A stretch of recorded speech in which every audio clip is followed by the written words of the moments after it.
would play a slideshow because the topic of my conversation, my short opening, is just about our people. So I want to play a clip. Hopefully it comes through reasonably okay. I'm just turning on to share screen 2 with you. And screen 2 is either playing next to me or it will replace me. I am not sure which one it will be, but if you can still hear me, which is important, you should be able to see screen 2 playing. Like I said, it's more interesting to see that than me, as long as you can hear me. We are all about people. So the Saturnia Travertini Italia, our company is about people, the people we serve, the people we are. We are a young company in a very old industry. So of course, we have many ambitions. Some naturally will turn out to be nothing more than pipe dreams, but others are already being realized. What we are already realizing, of course, is our attention to people, our own, our partners, our customers. So those of you on this call, some of you hopefully will become our partners and our customers in the future, and you will experience this for yourself. We call this the Saturnia difference. It's the ease of use, our attention to your details, and putting ourselves in your shoes. Another unmistakable advantage which we have, for which actually we cannot take credit, is our travertine slideshow going of our material, both in its raw state, where you see it in the quarry itself, and in its finished state. This is considered amongst the best, I would say the most beautiful in the world, both from its technical characteristics and its aesthetic beauty. Both Lorenzo and Anderson in their segments will take you through that in more detail. It cannot be ignored also that some of the most iconic structures in the world were made of travertine, and these stand as testament not just to this stone's beauty, but of course to its longevity, its maintainability. Some of the most famous items are the Colosseum, which all of you no doubt have heard about, and some of you may have even seen. That is a travertine testimonial. So a bit about us. We took over this quarry in 2016, and we had a vision in mind. We wanted to create something that was modern and cutting edge business with best practices and standards of management, one which customers and partners felt really delivered them the value that they wanted, and they will keep coming back, not just for our beautiful material, but also for the service which we hope that you will experience in the future with us. We also wanted to pay homage to the traditions of which we were now a part, a tradition of an Italian stone, which stretches back to antiquity. We found here a community that had a quarry at its heart. The quarriers, the fabricators, the stonemasons, the artisans, they were all part of this community. Stone was embedded so deeply in the fabric of a local culture that generations had worked here, either within our walls or shaped the products that it produced. We knew we had to return this quarry to a position as the beating heart of a local community and to share in the celebration of its culture and traditions. Finally, we wanted to revive a quarry that made a difference to the community, a place that provided a good, stable job for many of the locals. We also wanted to give the experience of training for those who not just wanted to understand more about quarrying, but maybe also about business. We also revive or have been reviving our laboratory, which is where we actually do the stone production, so that local people had the exposure both to these skills, the managerial skills, business skills, that may be common in places like Milan and New York or London, but were far less common in a rural area as we are part. We brought together a diverse team to achieve these goals within our numbers of nationalities, not only for people like myself from Barbados, which is quite unusual, and of course we have a large community of Italians, but we have Australians, Brazilian, people from countries like Australia, Brazil, Germany, India, Lithuania, Russia, Spain, Ukraine, and United Kingdom, some of whom will be speaking on today's call. So you will experience, for example, Anderson from Brazil and Lorenzo, a native, not just a native Italian, but from this very rural area. We came from various backgrounds, but we were all here to effectively achieve this project that we have taken on in Saturnia Travertini Italia. And we will, on this call, continue to elucidate the elements of our company, as well as give you an opportunity to understand where we think this material is useful and how the world trends are may be aligned to the products that we have. Thank you. So now I'll hand off to Lorenzo, I think. Yes. Yes, I'll hand off to Lorenzo, who will continue telling you about our history. Okay, so thank you, Sammy. Hello to everyone. Good morning in Barbados, even though it's afternoon here in Italy. My name is Lorenzo Racco, and I am the head of operations here at Saturnia Travertini Italia. Let me share my screen. I will be speaking to you today briefly, hopefully, about our history, so the quarry's history. What is travertine? Just touching upon that. And then also the quarrying process itself before passing on to Anderson. So, first of all, the location and the history of the quarry. As you would have seen from the image video, even though it was a bit choppy, the quarry is situated in a largely agricultural, very pristine surroundings in the south of Tuscany, roughly halfway between Florence and Rome. Here, there is no industry, there are no motorways, no railway, it's just the hot springs which are close to us and the quarry and a lot of countryside. The material itself from the quarry is between 200 and 400,000 years old, but the quarry itself dates back to only the 1950s, 1952 to be exact. In that post-war period, government technicians discovered travertine deposits here, and after doing some core sampling, they saw that the quality is excellent, and a triumvirate of entrepreneurs quickly snapped up the land and started quarrying.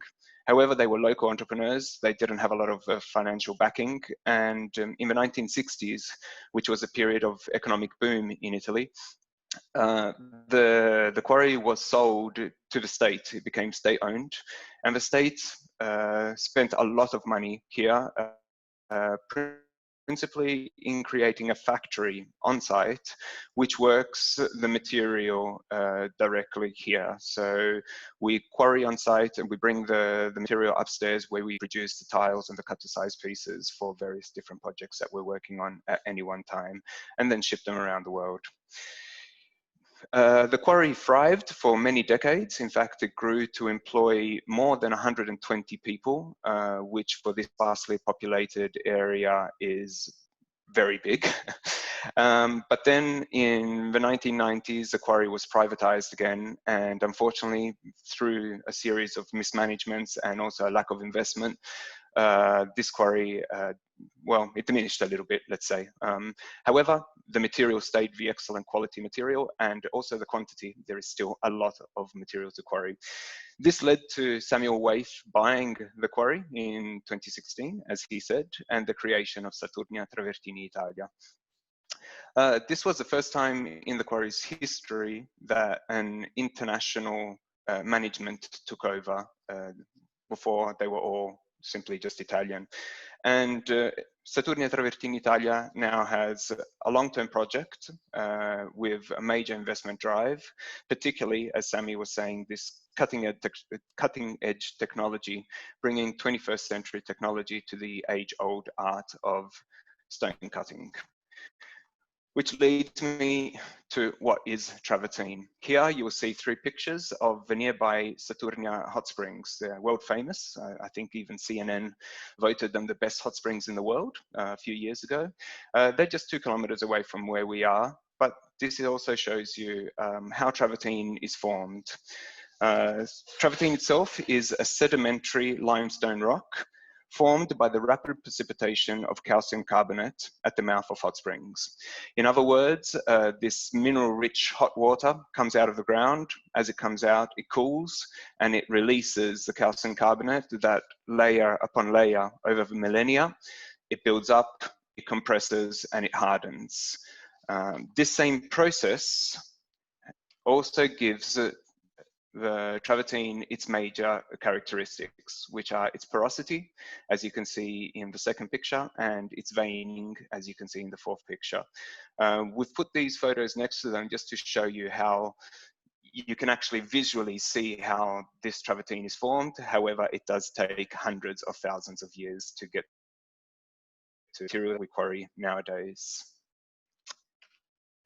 So, how is the material quarried? Obviously, we are literally cutting out a mountain. On the left-hand side, you can see a picture of our quarry. Just briefly, I will say to you that our quarry in particular has 3 major colors. The top layer that you can see here of the quarry is our classico. It's a bit of a beigey brown color.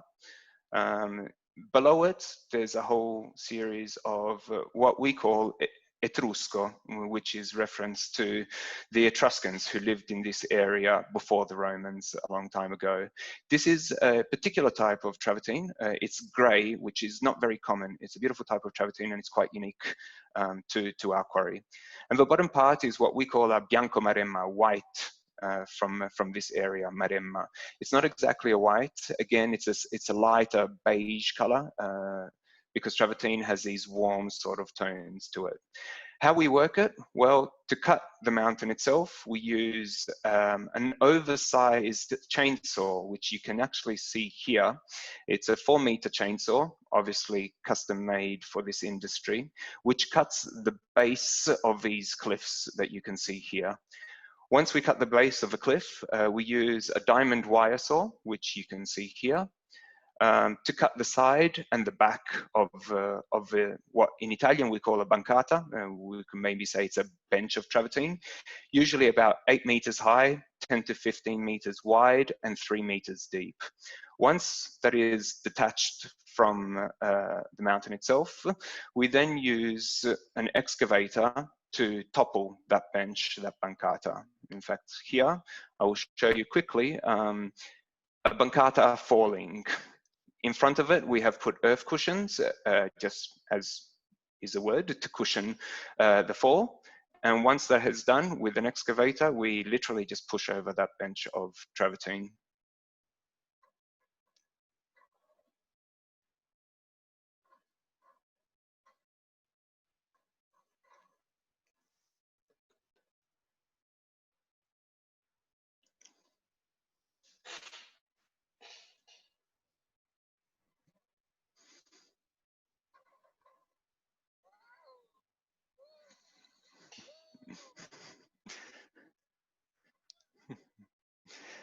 And so there you are.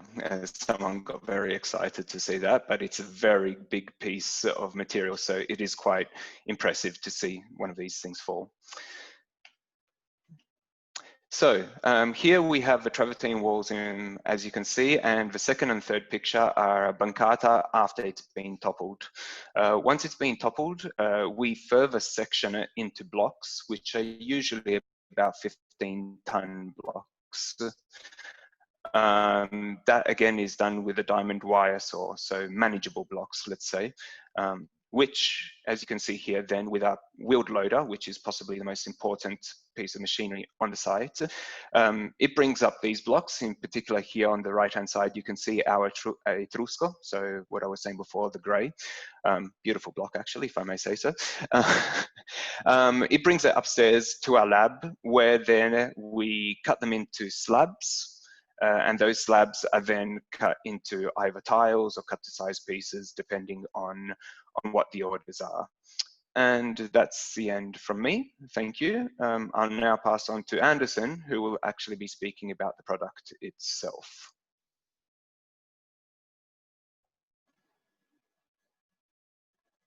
Hello, I'm Anderson Silva. I'm head of support of Saturnia Travertini Italia, and I'm going to share my screen. Today, I'm starting with the types or colors of Saturnus travertine. Hopefully you can see my screen.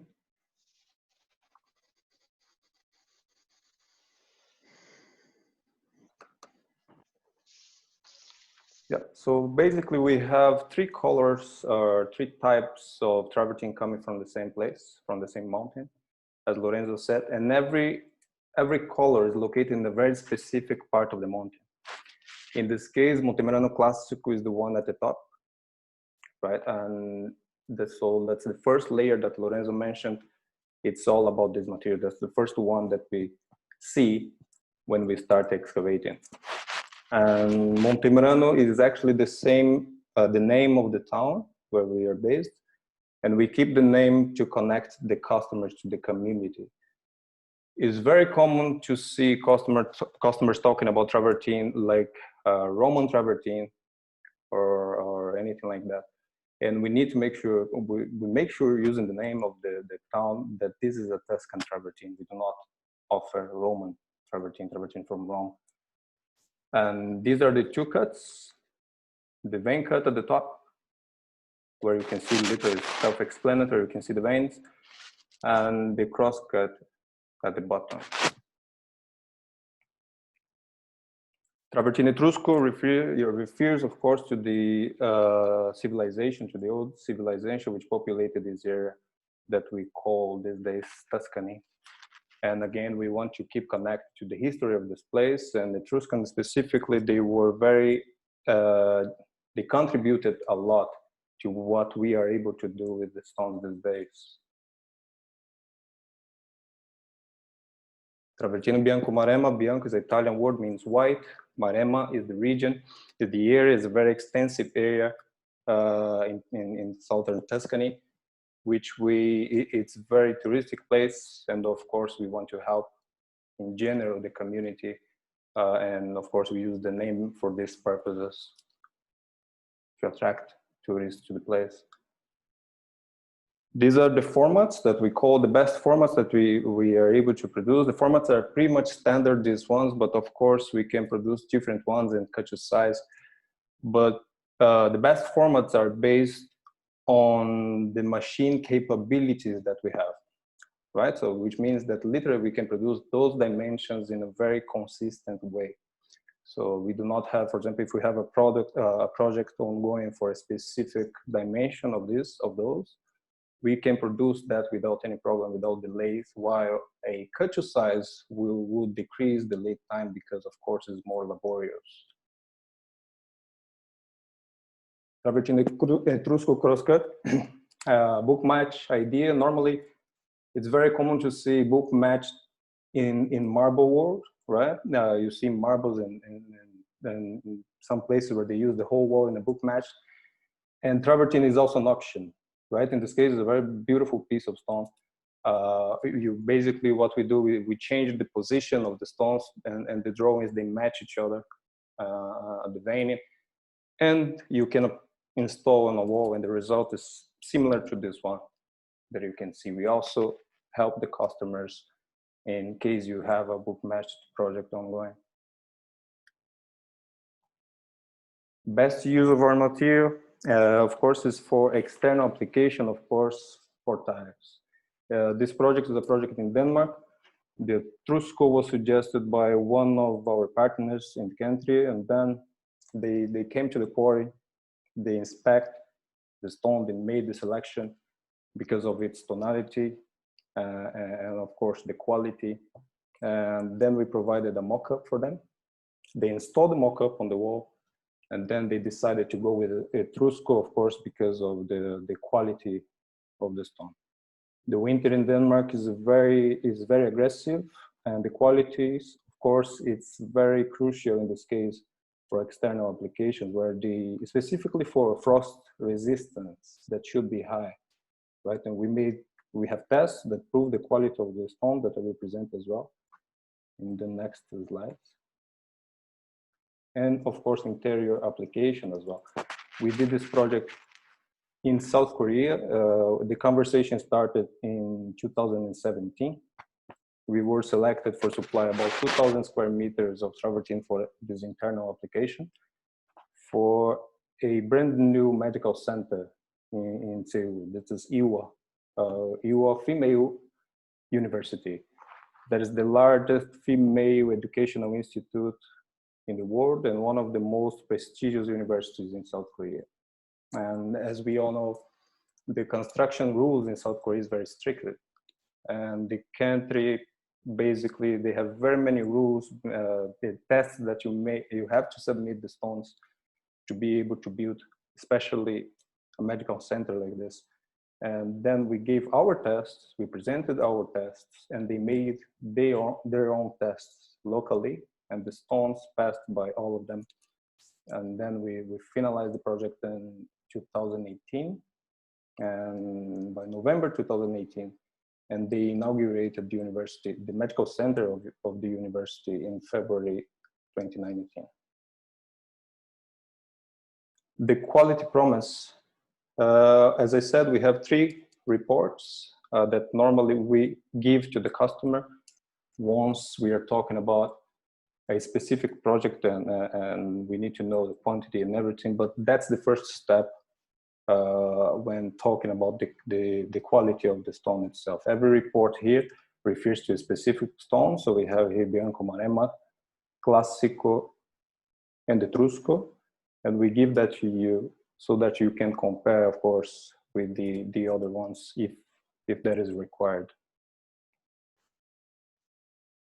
Beside the quality of the stone itself, it's very important to mention how prestigious that is.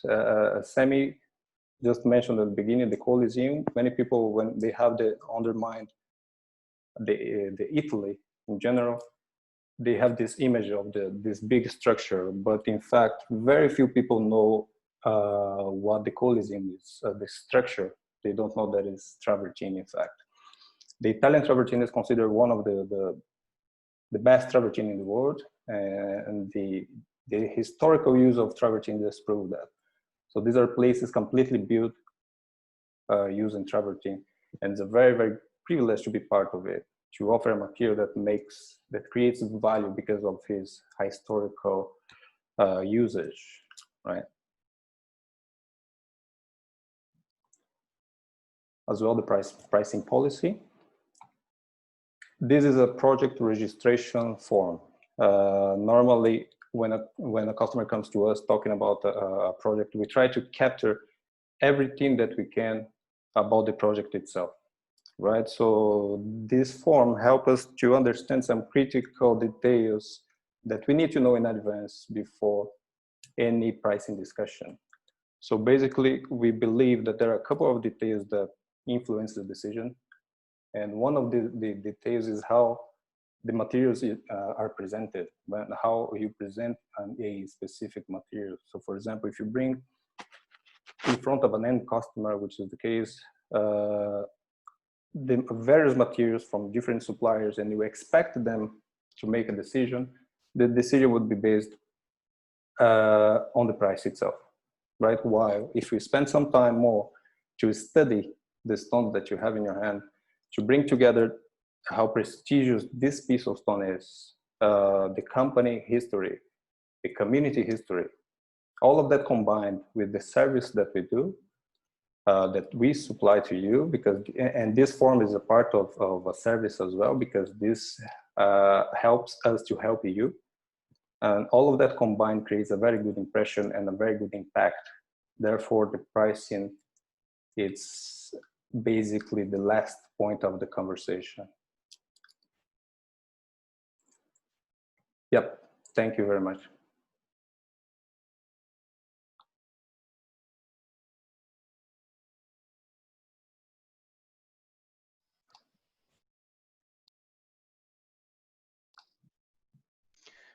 I think we now pass on to Adrian, if I'm not mistaken.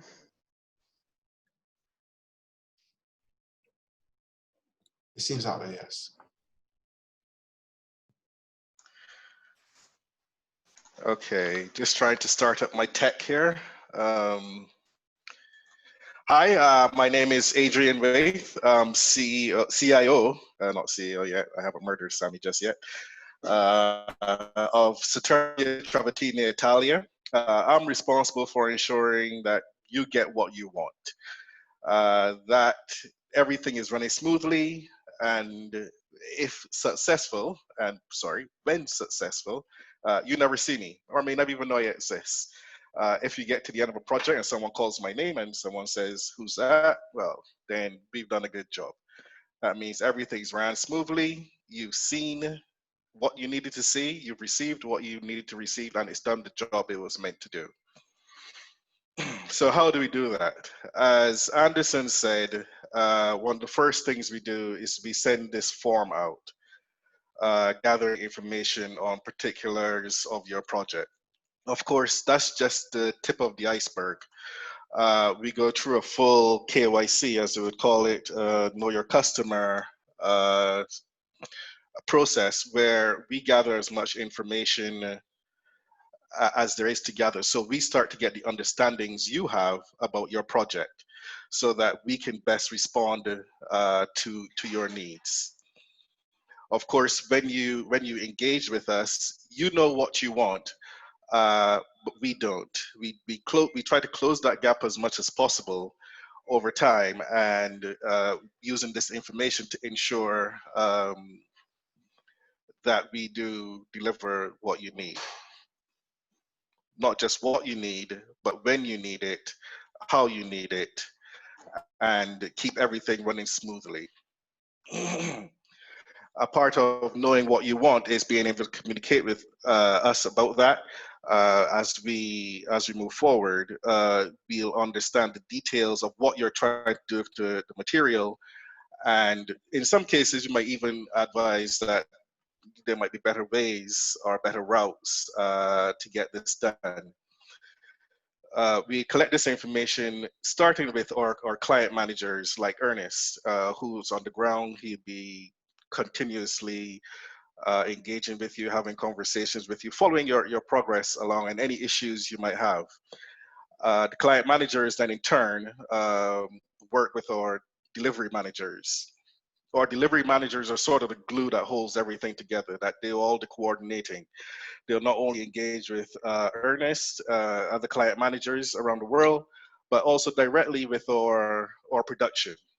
As requirements change, timelines change, whatever this is, we are able to then reach out to production to make sure production is responsive to whatever changes or requirements or issues you might have.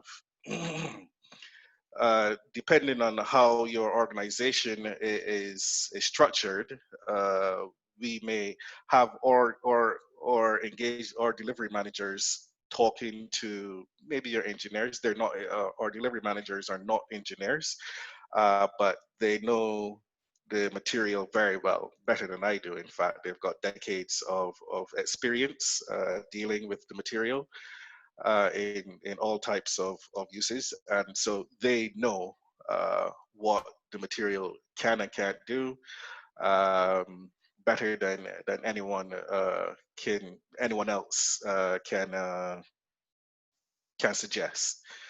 Their experience comes from actual products, production issues, delivery issues, and so on, as opposed to something someone would have learned or in a book or anything like that. Further, we might also tie our admin into your admin for billing or logistics into your logistics for shipping if you've got ongoing shipments and so on. It's not very often that shipments go astray, but they do from time to time, where a ship you expect to go to the United States suddenly takes a right turn and heads up the coast of Portugal. These things have happened.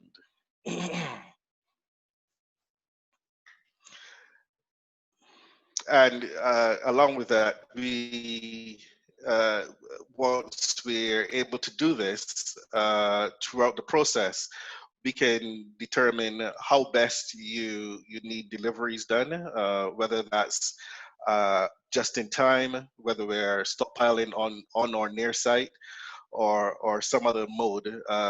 We try to work that out on the back end to make sure that whatever is most convenient for you is what we in fact ultimately deliver. And as always, the aim is to make sure you get what you want, to make sure you're happy, because any business person knows this. You survive on repeat business, and you're only going to do that if your clients are happy with your services. And this ultimately is the Saturnia difference, where as Sammy said, we're a people company about people, and the product is our tool, but our ultimate aim is to ensure that the clients are satisfied and your clients are satisfied with ultimately what they've asked for, what they've paid for. And that's my quick presentation there for you. And I'll now hand off to Valentinas. Valentine does installations Adrian, I actually think, okay. Sorry, I don't think Valentine is speaking now. He'll be speaking later. We moved him? Possibly in the Q&A end. Okay. Yeah. All right. So I thought I was going to hand you off to Valentinas. Apparently I'm not. Thanks, Lorenzo. They changed the schedule on me. So I'll hand off to, I don't know who. To me for the moment. We're actually going to move on to Lars now. Okay. So thank you, Adrian.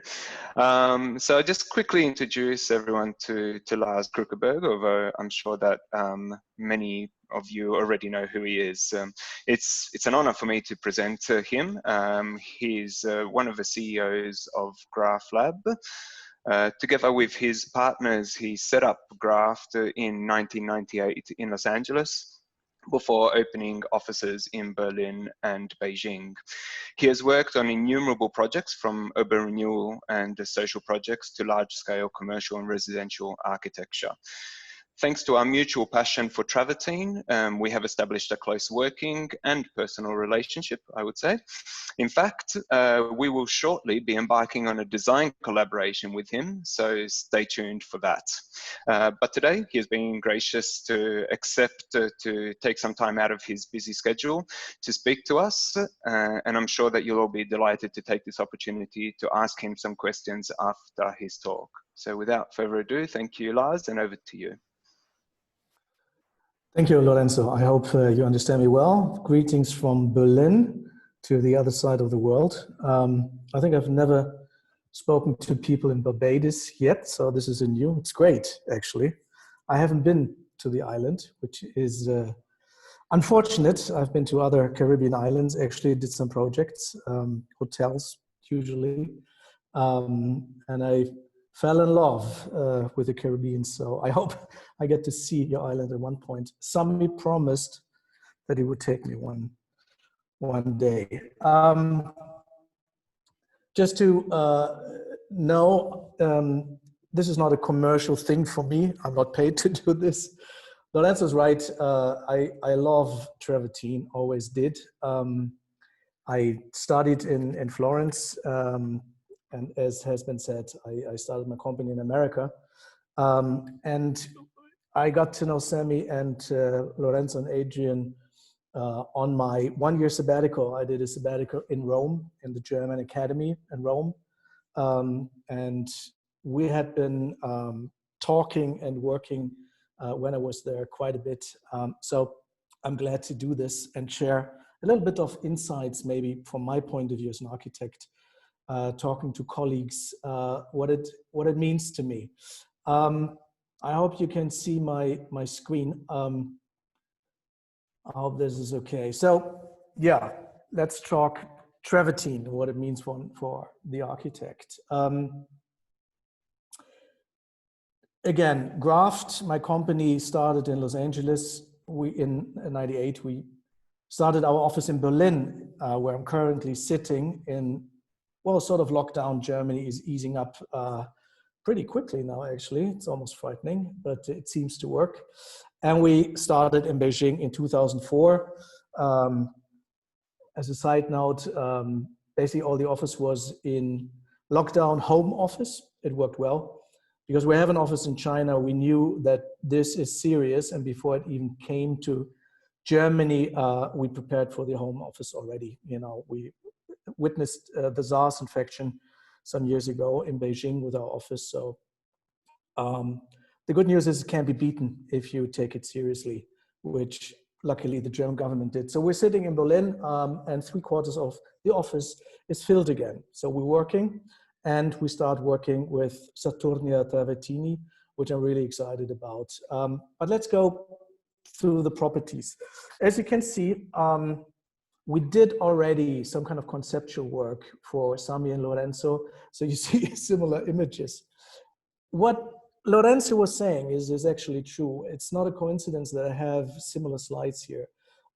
I've sat personally in this hot spring together with my family and friends. It's a fantastic place to be. It is rare to see such natural beauty that is still open and public. It's something that Italy provides still here and there. It's amazing. And as Lorenzo was saying, you see just the formation of the stone and the quality that comes within that rhythm. So you have something petrified, you have movement, rhythm, and water basically petrified in a beautiful stone. And these veins you can work with, you can play with, that are inscribed in this material that makes it very special and separate from other stones. So as has been said before, this has been used throughout time, starting with the Etruscans, who were great engineers, especially when it comes to water. And I'm personally fascinated with the application of water with that stone for an external use, but also for an internal use. There is a connection there that the Etruscans knew and that you can, in a very modern way, even apply today. Here are some examples. Of course, the Colosseum. Here, Bernini at the Vatican, the big square in front of the Duomo, the St. Peter's Church. And the detail, travertine, even though it's porous and has a lot of difference, that's its main beauty, can be worked into detail because it is very hard. In that sense, I know coral stone, which is beautiful. I've been to Havana many years ago, and it was kind of shocking to see that they didn't manage early enough to preserve the buildings. The coral stone has its own beauty. In a way, somehow similar, it's the same calcium, but it is not as hard, meaning if you don't preserve it, it deteriorates. Whereas travertine, even if it's 2,000 years old, the details are still there. And that is quite amazing. So an architect, of course, you're looking for this. A quality in the stone that can be applied as a facade material, as pavement, as furniture, as products is rare to find. And that's why I'm so fascinated by it. We're not the first ones, you know, as probably Vitruve worked with travertine in the Roman Empire. Other heroes of architecture did. I don't know if you realize this. This is Mies van der Rohe, the famous Barcelona Pavilion. And this is travertine, of course, used. Other stones there as well, but the whole set, the main stone that he used was travertine. He used it for, as you can see, many different applications. We did use this as well. This is a little movie I did. This is the German Pavilion in Venice. 2 years ago, we were commissioned to do the German Pavilion at the Venice Biennial, the World Exhibition. I show you this not because of its content. This is an installation and information about what happened to the death strip within Germany after the wall came down. I show you this because you see the travertine. This building was built in the 20s and has its travertine beauty. I also show you this because the combination of a tree, as you see, even in the structure and in the detail. Again, this is an image. You come into the pavilion, you see the Berlin Wall in black, again in front of your eye. If you move to the side, that Berlin Wall just opens up. But I show you this in order to see the possibility to have the travertine as a very remarkable, warm material in combination with black, with white, different colors. You could do this with bronze, with glass. Travertine seems to lend its properties to almost every other material, and it works really well. These are examples of today architecture. You all know Richard Meyer. On the left side, this is where Richard Meyer learned how to use travertine. This is in Rome, and he did a quite remarkable structure to house the Arapaces, the temple of peace of Augustus, right after he took the throne, so to say, in Rome after Julius Caesar. And the housing of this beautiful temple is done by Richard Meyer in glass, steel, and travertine. As it is a local, you already heard that Saturnia is a little bit to the north, and it's more Etruscan, and it has more variety, which we come to in a second. So Richard Meyer used that, and on the right side, you see images of the Getty Center in Los Angeles.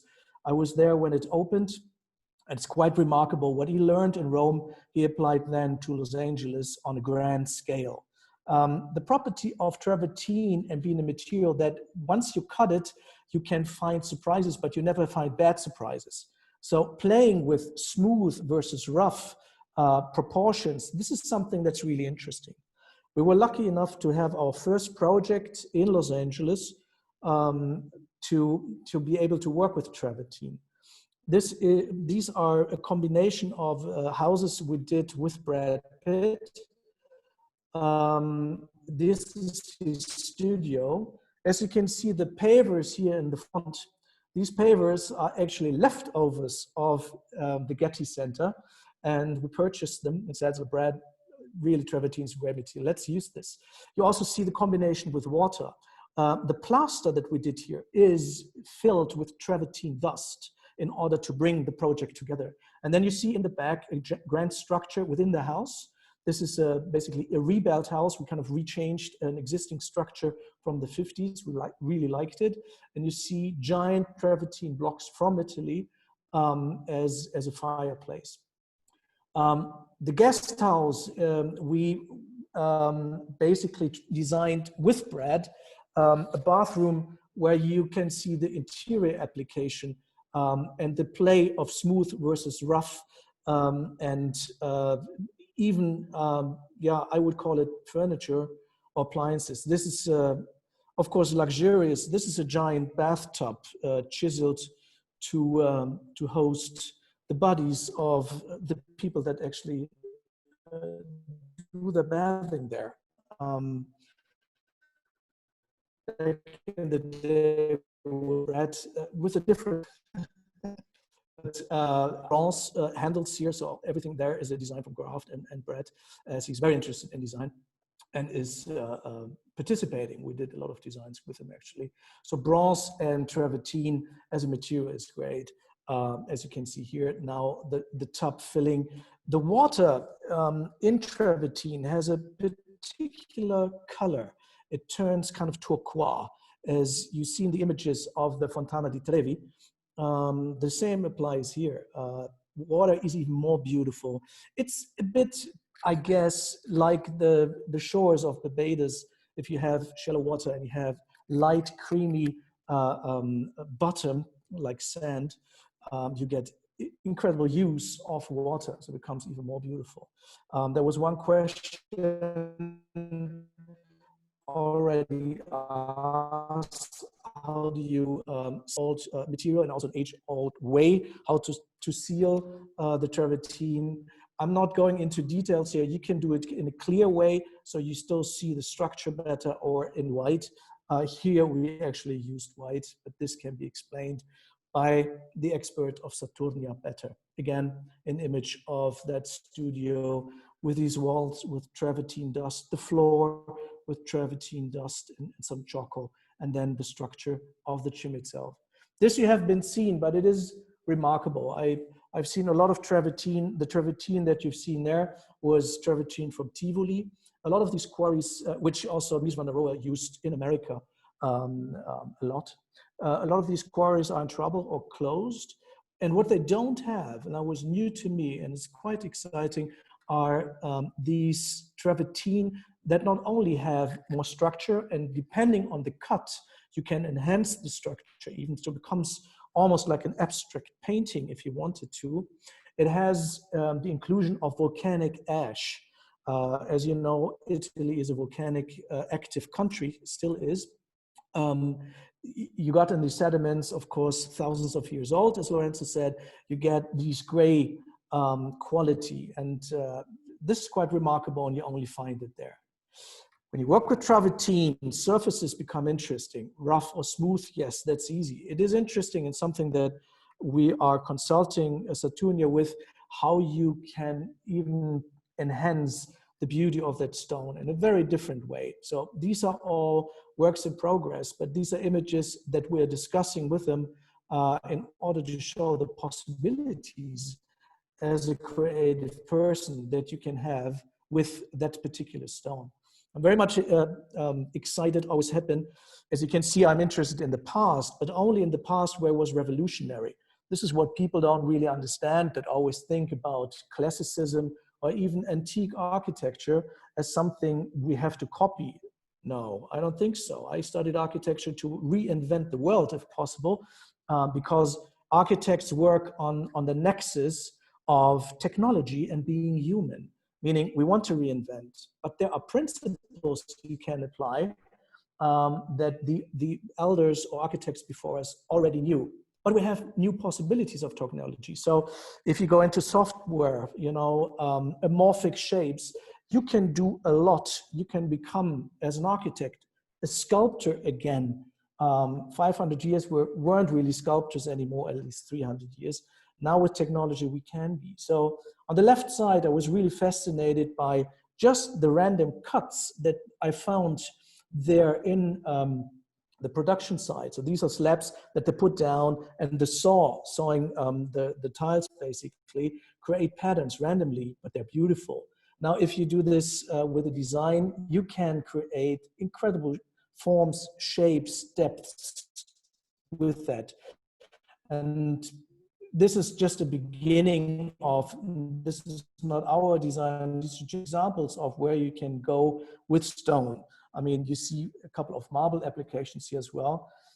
When Michelangelo was traveling to the quarries in the north of Italy to find stone for his sculptures, he tried to use marble, white marble, no veins, nothing, perfect, in order to be able to create forms for the human body. When we talk about travertine, all these qualities of hardness and working on the stone are the same.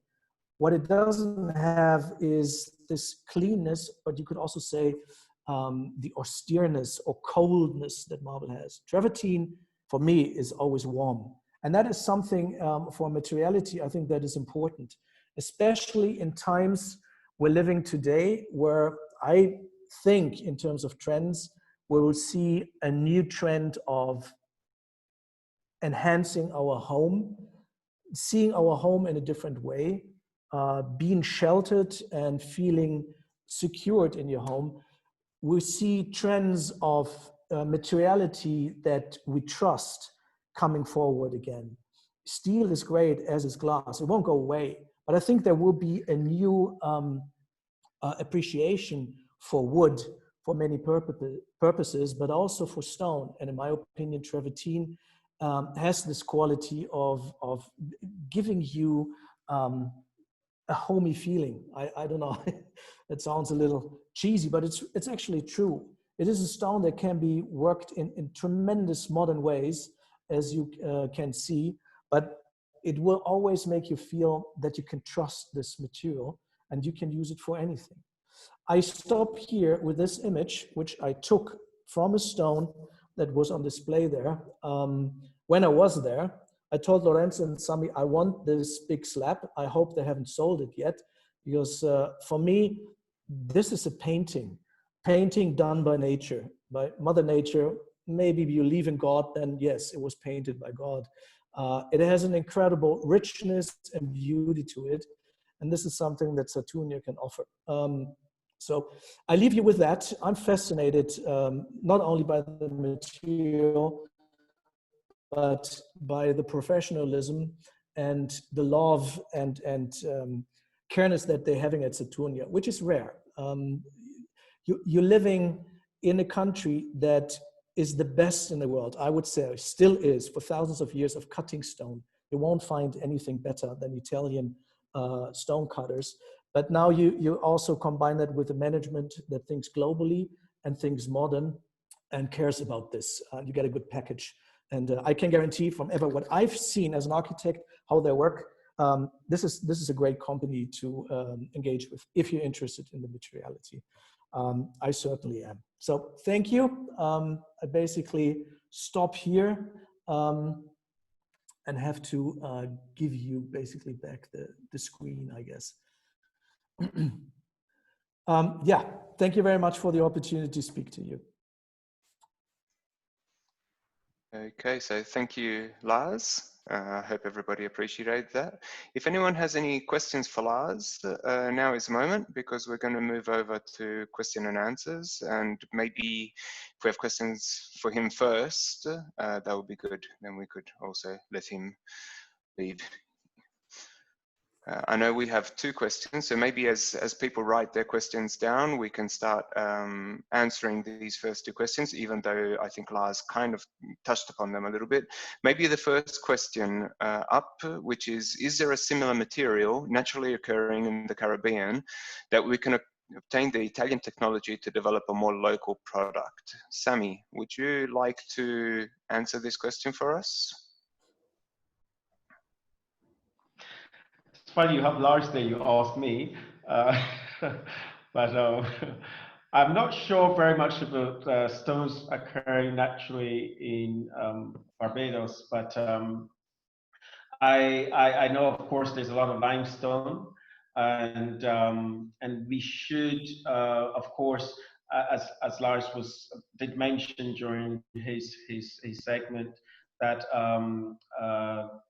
you know, we can use these stones in many ways, but limestone is, of course, a much softer stone.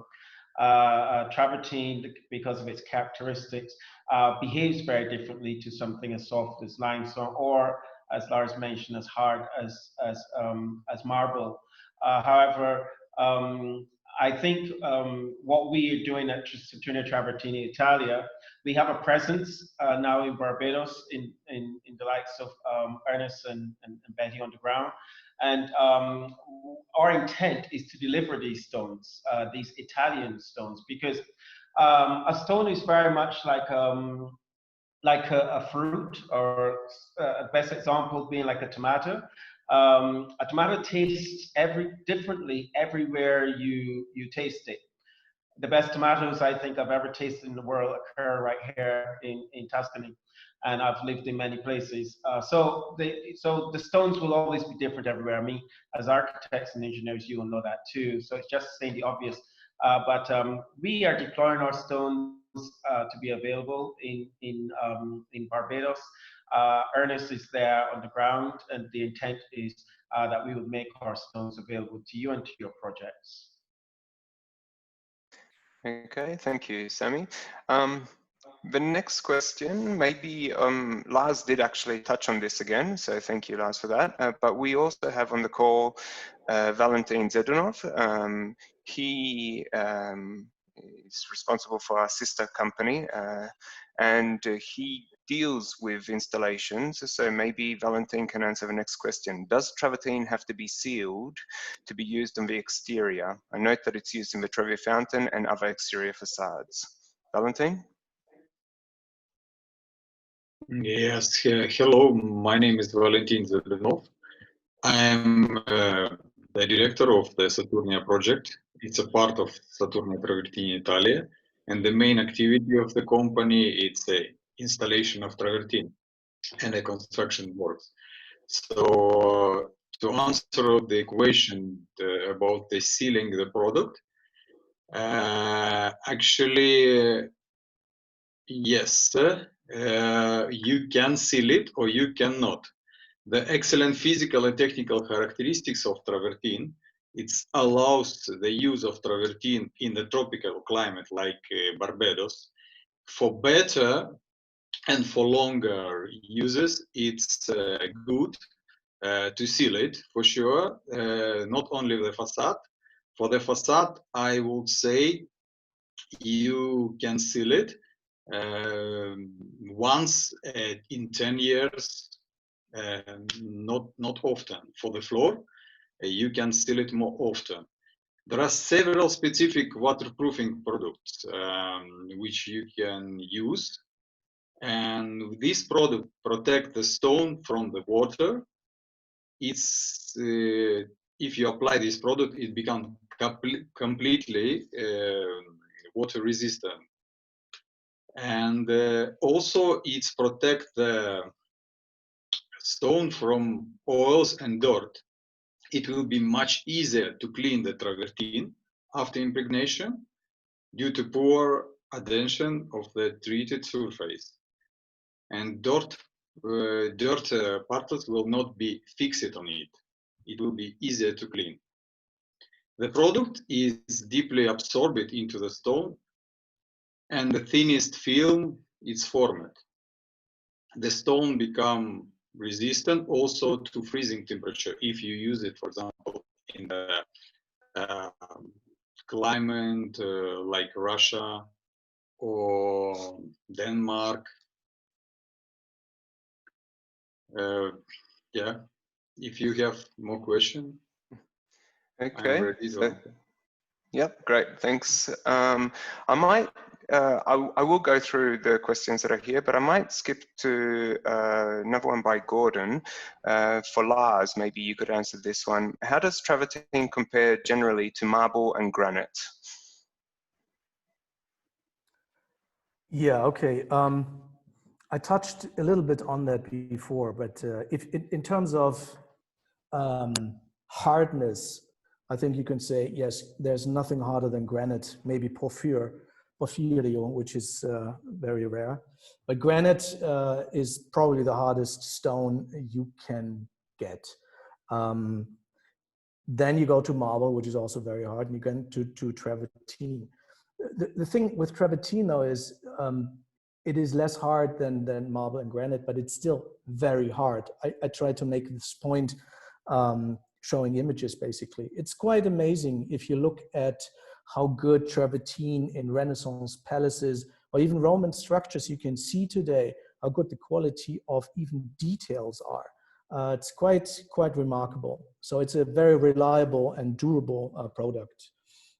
Again, if you build a sphinx or an obelisk, you might want to go to granite for that if you also want it to stand for 2,000 years. But then again, travertine can do that too. The other characteristics are more subjective. As I said, there's always in Italy the comparison between marble and travertine, as also the Romans did. They used a lot of marble for their busts and sculptures, but this has more to do with trying to evoke the body and being very specific about it. travertine is porous, not everywhere, but mostly. So it's quite different to create the imagination of skin that's hard with travertine. You're talking about architecture though, and surfaces.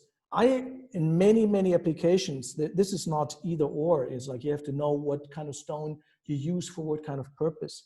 What I like about the travertine, which marble is not giving us, is this the quality of this warmth, the quality of the difference of the veins, that actually nature working within the stone. Yes, but I try to show this, as did Lorenzo. That's a quality you don't get in other stones. I've never seen any marble that actually is so, narrative in a way. That's why I like it very much when you need a surface that is tactile, if you need a sink, or even just, pavers and floors that, welcomes you. It's good to the feet as well, because it stores heat throughout the night, gives it back if the sun hits it, and it can be cool as well. So you have to know what you're looking for. Again, I don't think that travertine is really second in terms of duration. It's really not. It's more the look that you might want to use. And for me, but that's subjective again, travertine has properties which are closer to the human touch than the marble, as marble is very cold. It's almost too perfect. That's what I like about the travertine. It's not perfect, and nothing in this world really is perfect in the end. And that is something, like similar to Japanese aesthetics, maybe, wabi-sabi, where, pottery is done, it's beautiful, but it's never perfect. It's the small imperfections that makes it perfect, actually. That's why I like it better. But again, it's subjective. Great. Okay. Thank you, Lars, for that. Next question on the list, maybe is for Anderson. Is the lower layer, the Bianco Maremma, someone was paying attention before, more expensive than the upper two layers? Yes, that is, and there are various factors of the pricing itself. In general, white marble and travertine, they are the most, the ones that everyone is looking for, always like that. And you can imagine the amount of work we need to have to achieve this lower part of the mountain, right? So that is very rare material, and we cannot, of course, to give this material for that we have at the moment is very rare to find in Italy, to be honest, because as Lars says, some quarries, they're running out of material, so we need to give value to this. So yes, the lower part of the mountain is more expensive. Okay, thank you, Anderson. I might take two questions, Neil and Frank's questions together for Valentin again, I think, because we're talking about installation here. So what are the details for fixing the slabs of cladding to a masonry wall? But I'll add that to that, Neil's question. What is the typical thickness of the material used in cladding scenarios, and what is the largest size possible for cladding? Maybe you can answer both, Valentin. Yes, okay. So before answer this question, I want to also to add something about the previous questions to Lars. It's comparing travertine comparing to granite and marble. So the travertine, it's a lightweight. Therefore, it is used. It's also for the second question. It's therefore it's used for facade.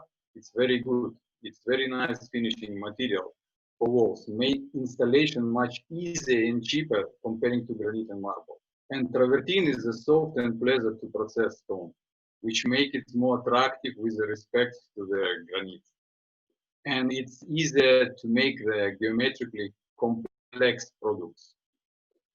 And for the installation on the facade, There are several methods. One is it's a vented outboard method on the subsystems. In this case, we use the anchors, and the thickness of the stone should be minimum 3 centimeters. And the dimension, it can be small dimension, like for example in the Denmark, they use small tiles, and the thickness was 4 centimeters. I use personally in our projects, we use the travertine 150 meters by 150. So it's quite bigger tiles, and we use it on the subsystem, the Halfen. It's actually German subsystems, and it's very good. Also, there are other methods. It's a glue or wet method. It's not often it's used for finishing low-rise buildings. But for example, in France, we are not allowed to use this method. But this method is very popular in Eastern Europe. And like I mentioned it's for the small building.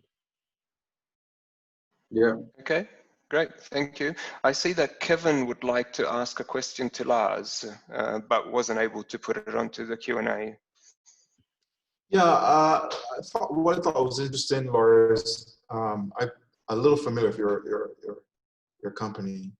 A lot of your projects are very modern. We talk about the fact that you use travertine to kind of bring some warmth into some of your spaces, which is, so it seems to suggest that travertine is usually relegated to a secondary role or accent role. But what I thought was interesting was the use of the travertine dust in plaster. So I kind of have an idea of how you use the travertine stone itself, but what are some of your objectives in taking the dust, mixing it in plaster, and then using that? Just want an idea of how that factors into your design process, that part.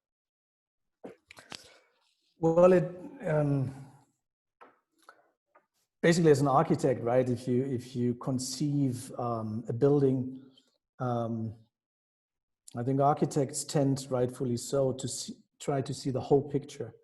Now we could talk about sustainability, about process and so forth, but let's just stay with aesthetics for a second.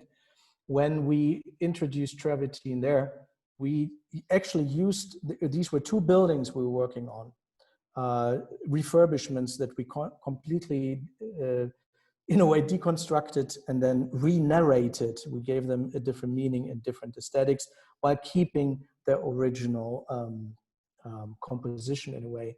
And the glue that held everything together between the 2 buildings and the landscaping, that was a big part of it. I mean, same in Barbados, you know, if you think of a house, that house doesn't stop at your front door. If you have the luxury to live in these great climates, the inside and the outsides always work together. You have to think them together. So working on these houses, the in-between was as important as the houses themselves. Once we decided to use travertine as main features in the garden, not only as pavers, which then as pavers, you know, as they were square, created a certain module and a certain size that then related to certain platform ideas, but even to sculptures within the garden. We wanted to use the travertine also in the 2 buildings, and they were very different. One was from the 20s, kind of a classic Hollywood, almost arts and craftsy style building, and then a modern pine wood structure from the 50s, also very American, Western American. Beautiful. The glue that held everything together was the stone, as we used it in different applications, but it reappeared everywhere. And once we thought about the floor and especially the plaster, we said it doesn't make sense to use a different type of material. We have to mix it. If you were trained, as I did in school, also in just doing watercolors. You know, you are trained not to use each color, you mix the colors. So overall, there is an idea of a holistic approach. You would see if the colors are really different. If they're mixed together, you create a wholeness, and it's the same with materiality. That's why we experimented then to introduce the sawdust, as we had to work on site quite a bit. You can imagine that bathtub had to be shaped on site, and there was a lot of dust. To use it, and we did a couple of samples with the plaster, so it was a different color, but the hues, you could see it belongs to each other. It wasn't alienated or strange. There are certain particles also in travertine that even gives it a little shine. And so you, of course, anywhere else you have to do samples and then choose the right thing. But in the end, it was really travertine that drew all of these different ideas, styles together. And that is necessary. I think that resonates today, as there are a lot of different ideas, but it all comes together through materiality. In that case, it was travertine. I hope that answered your question.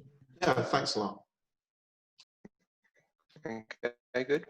I see one more question for the moment. So if anyone has any more questions, please do write them down, or if, yes, please just write them down. I see a question, however, from Andrew Simpson, who I might direct to our technological whiz on site, who is Adrian.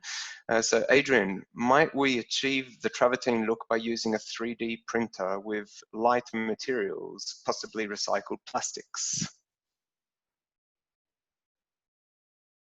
I think that was a difficult question to start with. Once you threw in the recycled plastics, that really make things difficult.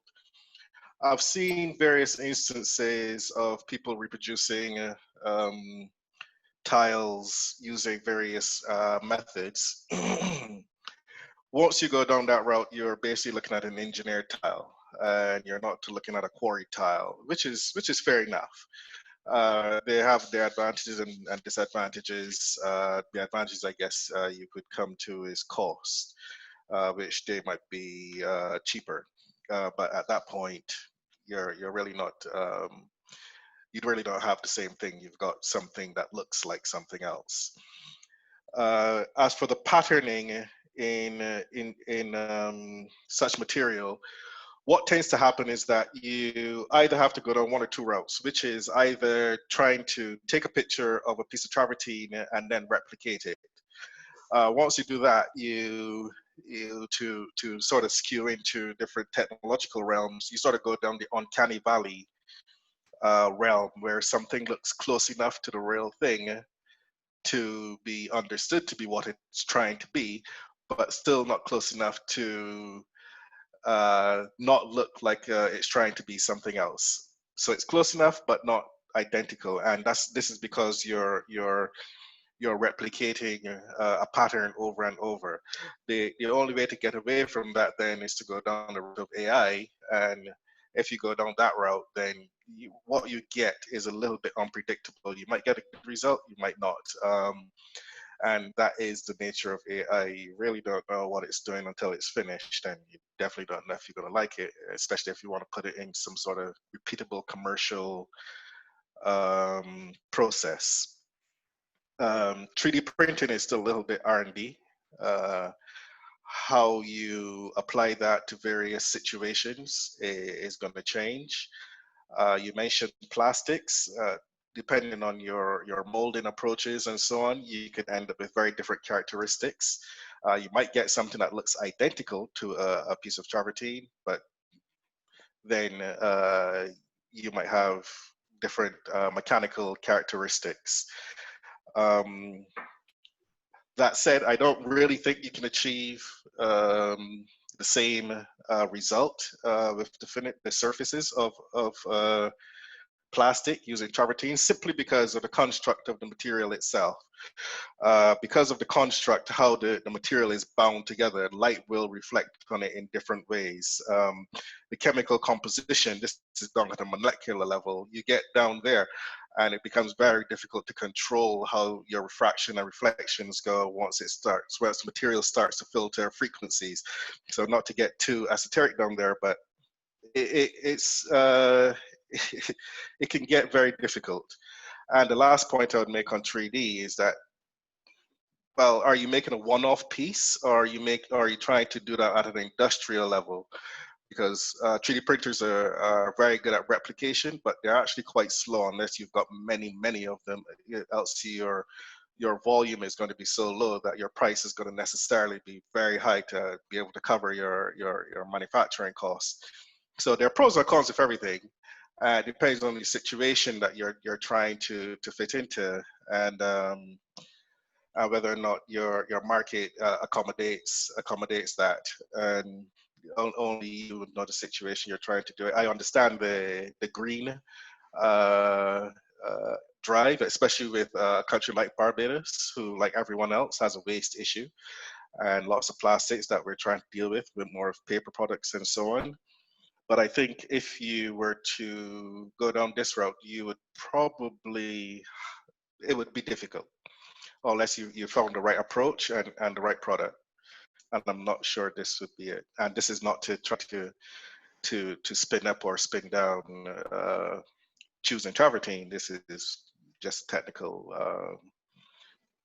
assessment, a very brief one without too much information. Seems like an exhaustive answer to me. Thanks, Adrian. I'm not sure if that person would like any follow-up questions. Please write them if so. But I see that Kevin has another question. Sorry, just one more. I saw an image there of what I think was a CNC milling of the travertine. In one of the images that Laura shared, there was somebody was CNC milling a pattern. One was a bit more organic, the other one was an organized pattern. But what I thought was really interesting was the thinness of some of the cuts, especially the organic pattern on that CNC milling machine. So I'm just wondering, is travertine that hard that you can cut something like an inch or a half inch wide and expect it not to break? Like, I don't know if you can lend some insight to that. Yeah, so I'm not sure if Lars or Valentine, maybe, one of you wants to take this question about the strength of a travertine. Well, Lars? from my point of view, I'm the architect. I'm not. Basically, Vantinas, I think, should weigh in. But yes, from my experience, you can go very thin with travertine. It really depends on the application and the width of the item, and then how it's placed in what kind of structure. If it's a wall application, it can be very thin. If you put it, let's say, you create an anamorphic pattern of different depth for a lampshade or something, yes, it can be. But Lars, that geometric pattern that you did, was that to go on a wall, or was it a freestanding, for like a freestanding screen or something like that? I'm just curious. That wasn't even our design. This is an example of what you can do with it. And this was actually not that thin. But it's a very good question, especially going into applications that are more of an interior nature, I would say. But it doesn't really matter outside or inside. But travertine is astonishingly strong. But I think Valentinas can explain that better in terms of density and structural integrity. And yes, you're absolutely right. I forgot to say that the more density, like granite, the heavier, of course. That's the beauty about travertine as well. If I can jump in quickly, we actually do 40 by 40 tile at 1 centimeter. And unlike a lot of manufacturers, our material is sufficiently strong that we actually don't even use a backing for that. Because if you would see some of these materials, they have a cloth-like material on the back of it to strengthen it. We don't use that, and we would do those up to 40 centimeters at 1 centimeter. But to add to what Lars is saying, it depends on your application, right? If you're going to hang this on a wall or something, that's one thing. If you're going to cantilever it, then obviously your mechanical properties become very different. But the material is very strong, and I do believe, Lorenzo can correct me, we actually have the technical specifications online that you can look at. Actually, I'm not sure. Maybe Anderson can help with this, but I'm not sure if Valentine wanted to add something. I hope they just push you in front of the bus there. Yeah, in the Anderson, the speech was presented the technical characteristic of our stone, and you also, I think, can have it in our web page, or we can send it. Our technical characteristic is very high. It's comparing even to other travertines from Italy. Normally, I will answer your question on the way. What we normally using, how many centimeters for what? For example, for flooring, we're using the 1 centimeters and 2 centimeter styles. Even in the big format, our travertine is very, very strong. And the biggest tiles I used, it was 150 by 1 meters. In 2 centimeters, it was good for floor.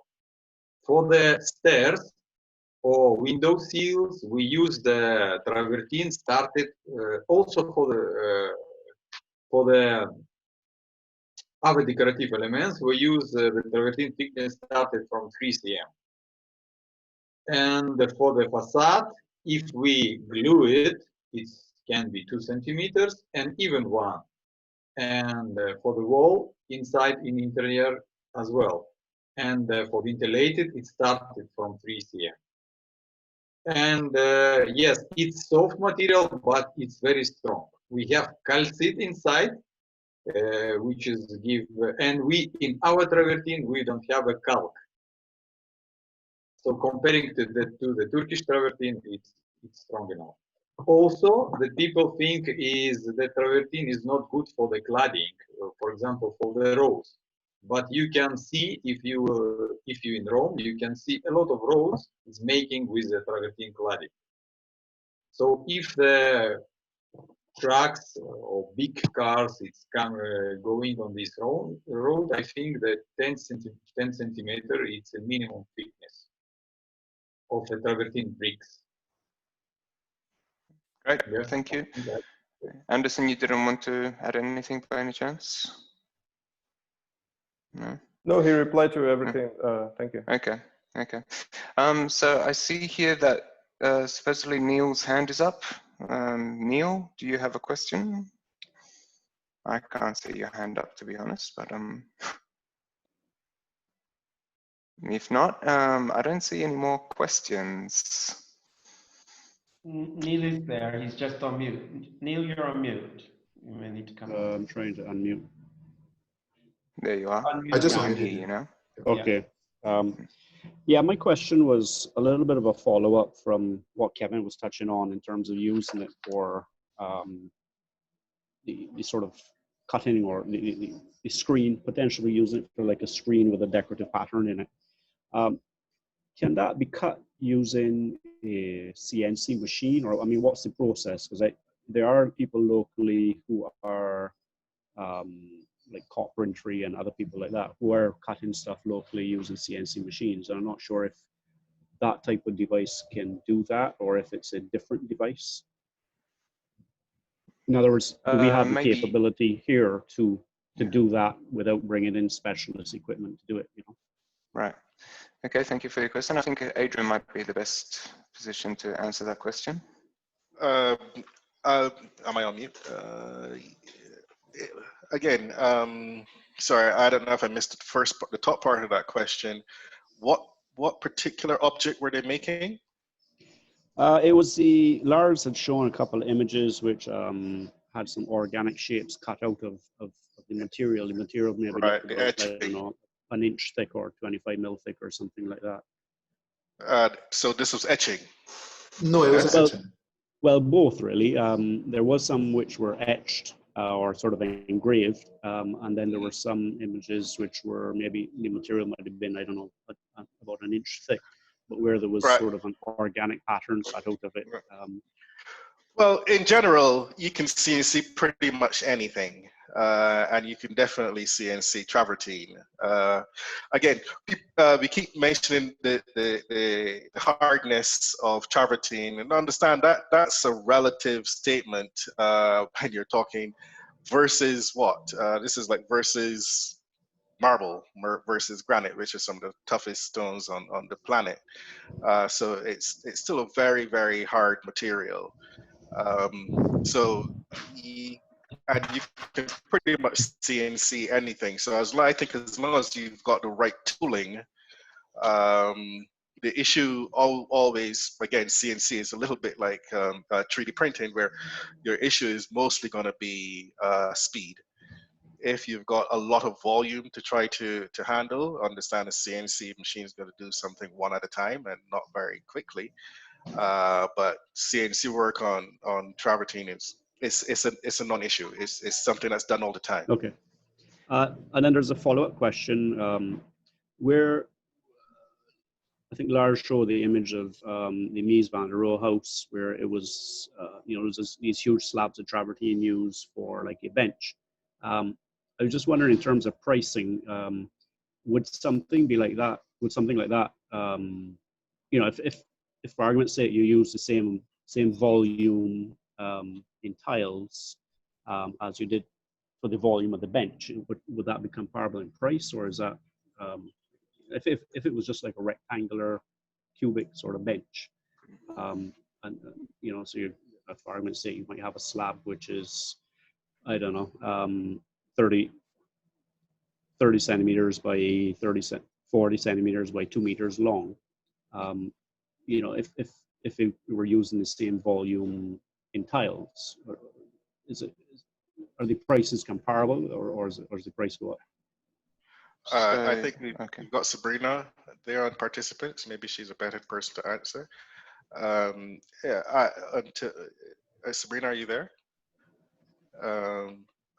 In lieu of Sabrina, until she can get her mic off of mute, you're on mute. Generally, we would go down the route of saying things are standard versus non-standard. If something is standard, then like a slab or a block, then it's by volume.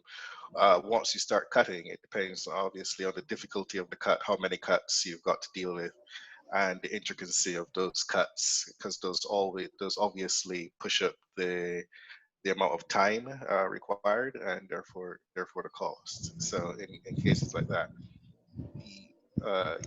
the complexity is probably going to start driving the cost more than material itself.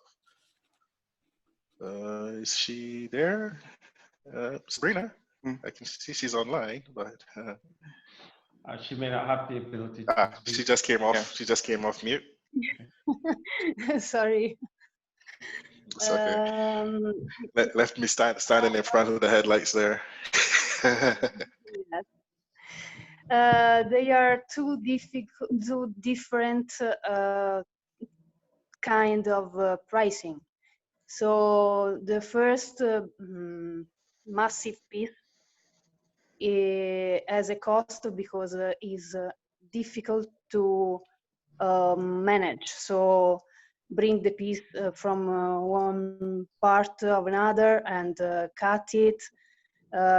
We have some machine, we cut a maximum thickness, for example, of 30.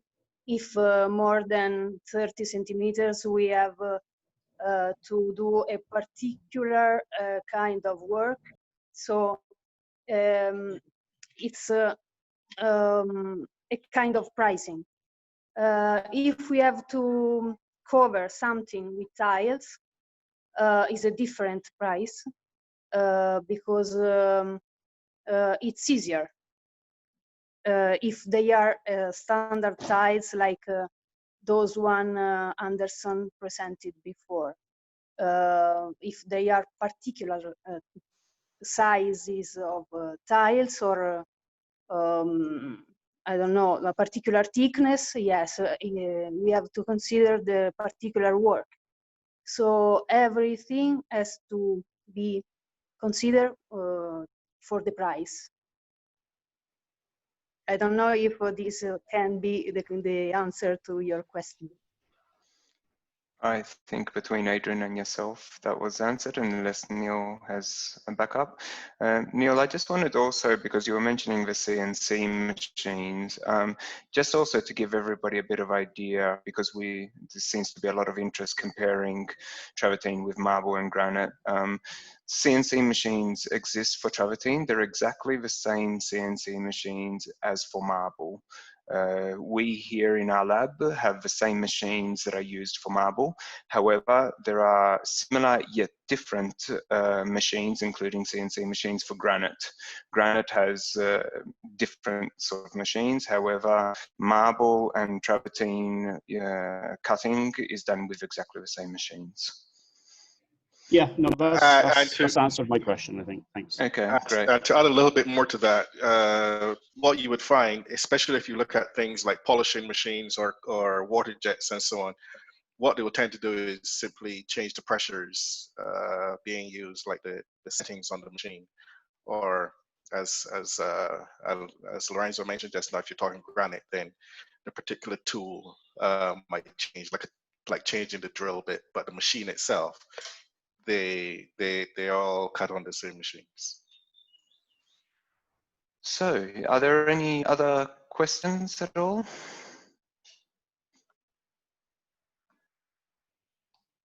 No, I think that's it, actually. Okay, good. So I'll hand back over to you, Kevin. Okay, well, that was certainly a insightful presentation. I really enjoyed, the factoids, and I enjoyed Laura's presentation. I'm sure I can speak for the other architects in the BIA. I think here we have a closing statement by Betty. I don't know if that's still in play. It is, yes. Okay, well, no, so just want to say on behalf of the BIA, we are very thankful for the seminar. The seminar, I think, was enlightening. I'm just repeating myself again, sorry about that. But yeah, I think hopefully, you'll be hearing from some of our members in the future regarding specifications and pricing, #low pricing, in the near future. So on behalf of the BIA, we want to give a big thanks to Lars again from Graph Architect. I've seen some of your work on Arch Daily, so that's a big name in case anybody in BIA doesn't know who he is. Check out his website as well. And so we want to thank you for your time and for really expressing how travertine factors into your design work. And I want to thank Samuel as well. I think there's a bit of, it's pretty cool that we got a Beijing up there in Italy with his own quarry. So yeah, I guess we can be a bit biased now when we're looking to specify travertine. And we actually use a bit of travertine down here on floors. But for us, it's just a tile, quote unquote. But no, we know it's more than just a tile, actually. So thanks for that. So without further ado, I'm going to turn over to Betty Ali, unless Adrian wants to say something. Can I just say something before Betty come on? Who's that? This is Ernest. Ernest, yes, sorry about Yes. that. Yeah, we forgot about you. Sorry about that. Yeah, you can say something. Yeah, that's all right. Lars, I just wanted to give Lars this invitation. He indicated that he's been to the Caribbean, but not to Barbados before. And whenever it is, Sammy, get you down here. We look forward to hosting you. I am connected to the largest blackbelly sheep farm on the island. And I will personally arrange for you to enjoy some of good blackbelly lamb. It's a very unique and rare land. It's a sheep that's indigenous to Barbados. The meat eats a little more like venison than anything else. And also for the other members of the Institute of Architects, those who would invite us to come and meet with them, we look forward to doing that. We would also bring you a gift of black belly lamb once you get us to once we're able to sit down to you to look and see what we can do. But Lars, yes, I will look forward to personally making you, having prepared for you some lamb for your enjoyment. Thank you so much. Well done, Ernest. I guess it's a must now. Thank you. No, honestly, I would love to come. Really would love to come. Well done, Ernest. Just remember other people, right? As well. Lars, I want to echo Ernest's sentiment. If you're ever in Barbados, we're going to force you to do a seminar and present some of your work to the architects at the BIA. You would have no choice. So, just by the way, so we really hope that you can Samuel gets you down here for the lamb, but also I think we want to see you do a presentation of some of your excellent work.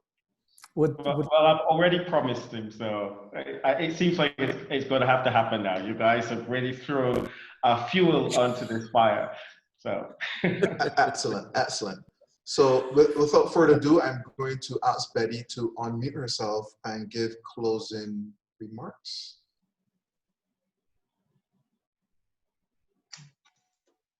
Good morning, everyone. Morning. My name is Betty Allen, local administrator of Saturnia Travertini. Saturnia Travertini is a unique company for reasons you heard about in today's presentation. We sell quality products, and we are a quality team who you will cater to your needs. I want to invite you all here today to create and design the Saturnia Travertini range of products in mind. I am a highly motivated and easy to work with person who believes that most things are possible through dedication. With that Saturnia Travertini team, you will be in great hands. I would now like to thank today some persons who were important to this presentation. Mr. Lars Kuchenberg, CEO of Craft Architects. Thank you so much, sir, for sharing your time and immense knowledge on travertine use on today's presentation. Mr. Neil Hutchinson, whom we were in contact with for months to organize this presentation. He is always courteous, kindly with his responses, very helpful. Kevin Brown and Brandy Thompson, who were responsible for today's Zoom setup. The members and staff of Barbados Institute of Architects, the Barbados Association of Professional Engineers, for being here today, for reaching out to us at the end of this presentation. The members of the Saturnia Travertini team are Dr. Samuel Waif, Mr. Adrian Waif, Lorenzo Racco, Valentin Zadendorf, Anderson Silva, Juan Esteban, and Ernest King. It has been our pleasure to deliver this presentation today. We look forward to a quality relationship with you from today onward. Thank you, and God bless. Thank you, Betty. These guys put you up to trying to pronounce their names, poor soul. But thank you very much. You're welcome. So look, we've enjoyed it. We've come to the end, and we're not going to repeat the vote of thanks. So without further ado, enjoy the rest of your day, and we look forward to doing business together.